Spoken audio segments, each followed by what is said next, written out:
सुबकुतगीन कहते हैं मैं शिकार का शौकीन था, लेकिन जरूरत के लिए शिकार करता था। हफ्ते में शिकार मार के लाता था, फिर पूरा हफ्ता हमारे घर वाले उसी को खाया करते थे। फरमाते हैं कि मैं तनख्वाह थोड़ी लेता था अपने आका से, महमूद गजनवी के वालिद सुबकुतगीन, कि मैं भाई हफ्ते में एक दिन शिकार करने जाऊंगा। कहते एक दिन मैं जंगल में शिकार करने गया तो कुछ जानवर कम नजर आए। सुबह से लेकर मैं घूमने लगा, असर का वक्त हो गया, कोई शिकार ना मिला।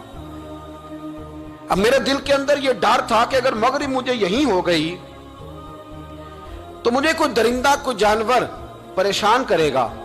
इसी परेशानी के आलम में मैं दाएं बाएं देख रहा था कि हरनी का एक बच्चा मुझे नजर आया। मैंने झट से वो हरनी का बच्चा ही उठा लिया कि आज यही शिकार करूंगा। कहते हैं मैंने उसे घोड़े के आगे रखा, अपने आगे गर्दन की जानिब, और मैंने घोड़े की लगामें इस तेजी से घुमाई कि सर पट घोड़ा दौड़ाया ताकि मगरिब से कबल मैं शहर में पहुंच जाऊं, ये जंगल का इलाका गुजर जाए। कहते हैं मैं बड़ी गर्मी थी, बड़ी प्यास लगी, पर पानी ना पिया ना घोड़े को पिलाया।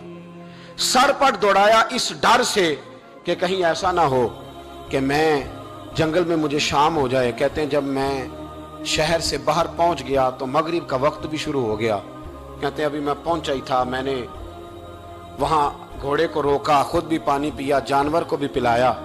कहते हैं जरा मैंने आंख उठा के देखा तो जिस हरनी का मैं बच्चा लाया था वो भी दौड़ती हुई मेरे पीछे आ गई। कहते हैं वो पीछे मेरे खड़ी है, पता नहीं कहां से बेचारी दौड़ी। मेरा तो घोड़ा था और मैंने तो सांस भी नहीं लिया। 1.5 घंटा 2 घंटे मैं भगाता लाया इस जल्दी में कि बाहर आना है। कहते हैं पलट के देखा तो उसकी सांस फूली हुई हरनी की और ललचाई नजरों से मुझे देख रही है। दिल के एक कोने से आवाज आई कि आज तो 2 शिकार हो गए। बच्चा तो पकड़ा ही, इसकी मां को भी काबू करता हूं ताकि डबल शिकार हाथ आएगा। कहते हैं फिर अंदर से मेरा दर्द बोला, अंदर से मेरा रहम बोला कि एक मां अपना बच्चा लेने आई है और इस तरह तो उसे तकलीफ नहीं दी जा सकती कि उसे ब्लैकमेल करके मां को भी रख लिया जाए। कहते हैं जब मैंने उस हरनी की तरफ देखा तो उसकी नजरों में सवाल था, उसकी नजरों के अंदर सवाल था, कुछ मांग रही थी। कहते मैंने उस बच्चे की पुश्त पर हाथ फेरा, फिर मैंने बच्चा छोड़ दिया। कहते उसने पहले बच्चे को बाजुओं में लिया, फिर अपनी जुबान से अपना बच्चा चाटने लगी। कहते हैं फिर वो जब जंगल की तरफ जाने लगी तो एक दफा उसने मेरी तरफ देखा, दूसरी दफा उसने आसमान की तरफ देखा।